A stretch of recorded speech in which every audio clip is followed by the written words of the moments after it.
देखिए, पहले जो गलतियाँ होती थी अनजाने में गलतियाँ होती थी। आज जो गलतियाँ हो रही हैं जानबूझकर गलतियाँ हो रही हैं। तो गलतियाँ क्या, देखिए यहाँ जो छत लग रहा है कितना इस छत में इलेक्ट्रिक पाइप पड़ा हुआ है। तो यहाँ पर बिना प्लान का पाइप पड़ा हुआ है। बिना प्लान का जब आप इलेक्ट्रिक पाइप डालेंगे तो आपके छत को नुकसान करेगा, आपके छत में बहुत से क्रैक आएंगे। तो कभी भी आप अगर छत लगवा रहे हैं, उसमें पाइप डलवा रहे हैं, तो प्लान के हिसाब से ही छत में पाइप डलवाएं। देखिए, इलेक्ट्रिशियन के मर्जी के हिसाब से अगर पाइप डलवाते हैं तो इलेक्ट्रिशियन लोग जो होते हैं अपने सुविधा अनुसार आपके छत में पाइप डालते हैं कि हमारे वायरिंग करने में, तार डालने में कहीं से कोई दिक्कत ना हो।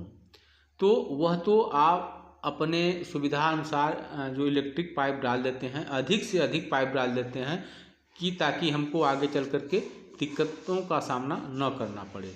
लेकिन वहीं आपको हमेशा दिक्कत में डाल देते हैं। जैसे अधिक पाइप हो जाने के नाते आपके छत में क्रैक आ जाते हैं। कुछ छत तो लगने के एक महीना बाद ही क्रैक आ जाते हैं। कुछ जो छत होते हैं 1 साल, 2 साल, 3 साल के बाद क्रैक आना शुरू हो जाते हैं। और जो छत में क्रैक आना शुरू हो जाते हैं वह क्रैक जो बंद नहीं होते हैं वह बढ़ते रहते हैं, क्योंकि जो आपके छत में इतना इलेक्ट्रिक पाइप अधिक पड़ा होता है, इस वजह से आपके छत में क्रैक बढ़ता रहता है, वह बंद नहीं होता है। एक क्रैक बंद करेंगे दूसरा क्रैक आ जाएंगे। उसका उपाय ये होता है कि आपको दूसरा फ्लोर बनाना पड़ता है, आपका बजट बढ़ जाता है। तो देखिए, उससे बचने के लिए आपको करना क्या है कि आप कभी भी जो इलेक्ट्रिक पाइप छत में डलवा रहे हैं तो उसको प्लानिंग करके डालें कि हमारा जो छत कमज़ोर न हो, हमारा छत मजबूत हो। तो बिना प्लानिंग के जब पाइप पड़ जाता है तो आपके छत में क्रैक आना 100% की गारंटी होती है। जो पहले छत होते थे वह नीचे की तरफ क्रैक आते थे, लेकिन आज जो छत लग रहे हैं ऊपर की तरफ क्रैक आ रहे हैं। तो नीचे की तरफ क्रैक आते थे तो वह पानी सीलन नहीं आता था, लेकिन जो इस समय छत के ऊपर क्रैक आ रहे हैं पाइप की वजह से, वहाँ बारिश की वजह से उसमें पानी रिसना शुरू हो जाता है और आपके छत टपकने लगता है।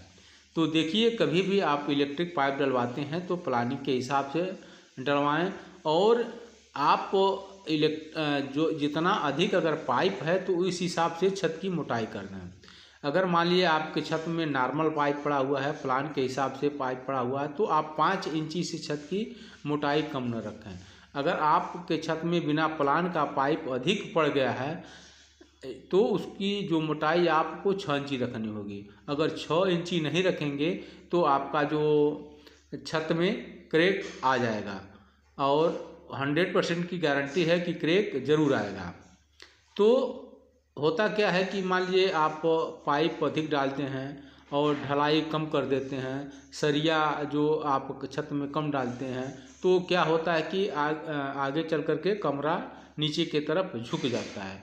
जब जो कमरा नीचे की तरफ लटकता है और पाइप जब ऊपर होता है तो जहाँ पाइप अधिक ऊपर होता है वहाँ पर क्रैक तुरंत आ जाता है, लेकिन और जो क्रैक होते हैं वह धीरे धीरे बाद में आते हैं। तो इससे बचने के लिए आपको करना क्या है कि कभी भी इलेक्ट्रिक पाइप डलवाएं तो इंजीनियर से या किसी से सलाह लेकर के ही पाइप डलवाएं, तब जा कर के आपका छत मजबूत होगा और आपका छत में क्रैक नहीं आएगा और आपके छत बहुत लंबे समय तक चलेगा